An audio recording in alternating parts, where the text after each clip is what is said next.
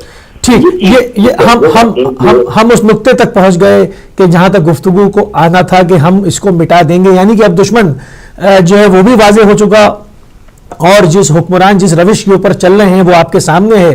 تو کیا اس کی مطلب اب کیا کہا جا رہا ہے کہ جس نوبت میں ہم پہنچ گئے ہیں اور جناح کے پاکستان کو جس خوبصورتی سے ہم سے لیا گیا اور جنرل ضیاء کے پاکستان کو ہمارے ہاتھ میں تھما دیا گیا، آپ کیا کہتے ہیں کہ اس میں اب کتنا وقت لگے گا، کتنی محنت کرنی پڑے گی کہ ہم اس کو واپس اس مرادوں تک جس تک ہم نے جو خواب تھے جو ہمیں جناح صاحب نے پاکستان دیا تھا وہ دوبارہ ہم حاصل کر سکیں؟ کیا ایسا ممکن ہے؟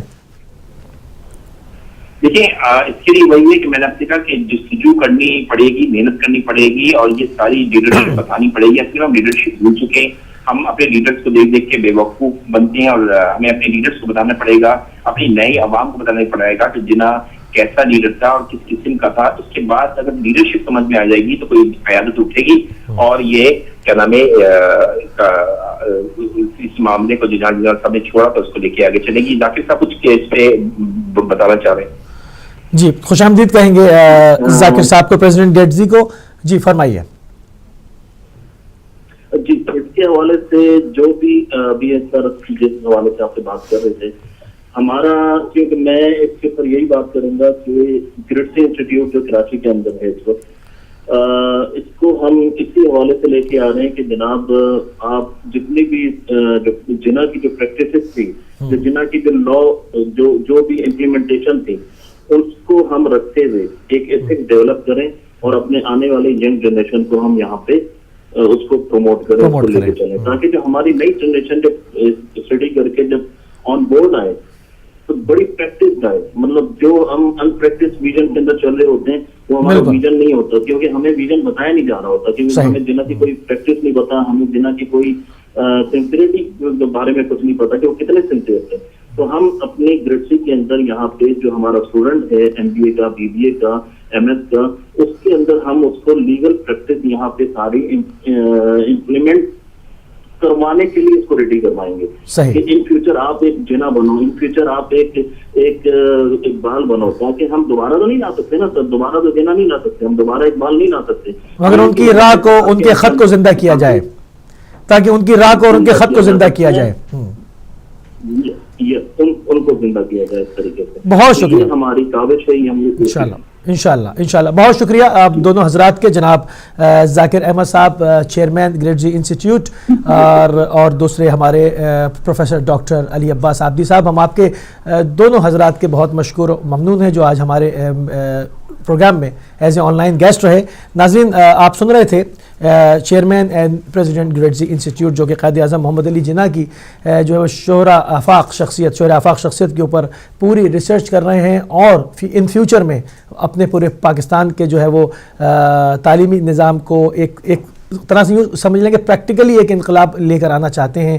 لوگوں کو قائد اعظم محمد علی جناح کا خط، ان کی جو لائن تھی، جو ان کے نقش تھا، اس کے اوپر جو ہے وہ لوگوں کو تعلیم دینا چاہتے ہیں تاکہ لوگوں کو پریکٹیکلی پتہ چل سکے. ہمیں ابھی تک صرف یہ بتایا جاتا ہے کہ بہت ایماندار تھے، بہت جو ہے وہ محنتی تھے، مگر ایک ان کی جو تاریخی حقائق ہیں جو انہوں نے مسلم امہ کے لیے، جو مختلف ممالک کے لیے جو پریکٹیکل کام کر کے دکھائے، ان اوراق میں سے کبھی بھی گرد نہیں صاف کی جاتی، ان کو ہمیں نہیں سمجھایا جاتا نہیں بتایا جاتا. تو ہماری کوشش یہی رہے گی کہ ہم اپنے پلیٹ فارم سے ہمیشہ جب بھی قائد اعظم محمد علی جناح کا ذکر آئے ہم آپ کو ایک ایسی ڈاکومنٹڈ چیزیں آپ کی خدمت میں پیش کر سکیں, ان کی شخصیت کے وہ اوراق آپ کے سامنے لا سکیں جو آپ نے اس سے پہلے بہت کم سنے ہیں یا کبھی نہیں سنے. ناظرین, ہمارا پروگرام جو ہے وہ سلسلے وار اپنے مراحل طے کرتا رہے گا, آگے بڑھتا رہے گا. اگلے مرحلے میں ہم آپ کی کالز کو بھی شامل کریں گے, آپ کو شامل کریں گے, آپ کی قیمتی آرا کو بھی شامل کریں گے اور جو ہے وہ سلسلے کو مزید آگے بڑھائیں گے. فی الحال ہمیں جانا ہوگا ایک مختصر سی بریک پہ.